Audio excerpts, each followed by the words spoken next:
Hi, I'm Carlos Diaz, Library Associate at St. John the Baptist Parish Library, and this is a book talk. Today's book talk is American Psycho, a controversial novel by Bret, Easton, Ellis. Patrick Bateman is 26 and he works on Wall Street. He's handsome, sophisticated, charming, and intelligent. He's also a psychopath, taking us on a head-on collision with America's greatest dream and its worst nightmare. American Psycho is a bleak, bitter, black comedy about a world we all recognize but don't wish to confront. American Psycho was originally slated to be published by Simon & Schuster. However, in November of 1990, the company, citing aesthetic differences, dropped the book over its graphic and misogynistic content. But Easton Ellis got to keep the money anyway. Later that year, it was published and picked up by Vintage Books. This book is not for everyone, but it is a great read for readers who enjoy reading about unreliable narrators and love transgressive fiction. The themes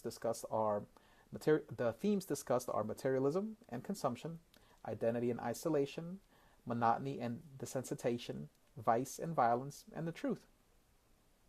And that's it. What we have here with American Psycho is one of the more controversial novels that has ever been published in American publishing in at least 35 years. The book was published in 91.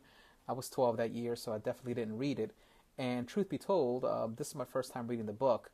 A good 24, 25 years after the book was adapted into a successful film. The movie was released in the year 2000. It was directed by Mary Herron, and it starred Christian Bale in the titular role. Now, as far as the book is concerned, this year I want to read some transgressive fiction, and I want to read books to movies I saw like 25 years ago. American Psycho being one of them, and Fight Club being another. And this one, it does fall into the transgressive fiction. It's not for everybody. If you're squeamish, if you don't like reading about that subject matter, then I don't recommend it. But if you're someone who enjoys reading about unreliable narrators, then this might be for you. Again, as discussed, it deals with a lot of things.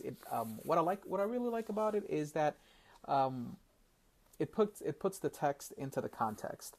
And by that I mean these fictitious characters are put into real-world events.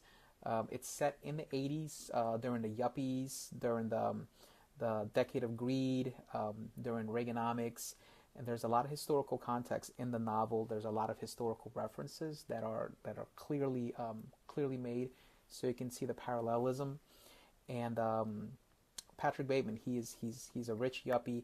He's obsessed with materialism and consumption. Whole chapters of the book read like a catalog because he describes everything from clothing to food to accessories with great detail. And also, it's also a character study about his identity and his isolation, how he leads such a lonely life, and how it's really empty and cold.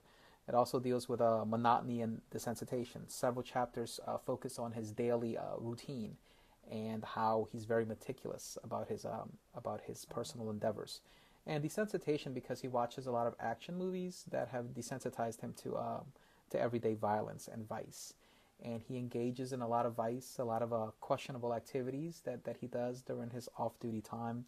And finally, the truth.